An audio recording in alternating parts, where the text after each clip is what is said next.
તમે દેખાડો ઘઉંનું આવે થઈ ગયું એમ થઈ ગયું 1 કિલો ઘઉંનું વિતરણ થઈ ગયું છે પછી અહીંયા પછી ઓકે આપો પાછો. અહીંયા ઓકે આપો ઘઉં નીકળ્યા પછી ઓકે આપવાનું. એટલે હવે તમને ચોખાનું પૂછશે બરાબર ચોખા માટે ઓકે આપવાનું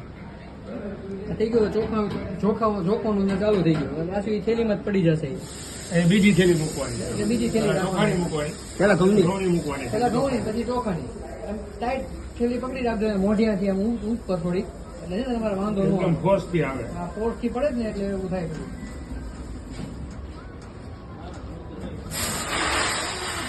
આવી ગયું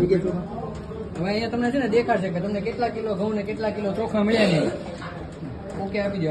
ચોખા જોખાઈ ગયા મળી ગયા એટલે ઓકે ઓકે આ પૂરું થઈ ગયું બે ઘઉં ને ચોખા તમને મળી ગયા એ તમને જો કેટલા કિલો ઘઉં ને કેટલા કિલો ચોખા મળ્યા દેખાડી દીધું 1 કિલો અત્યારે બે આપણે કાઢ્યા હવે ઓકે આપી દો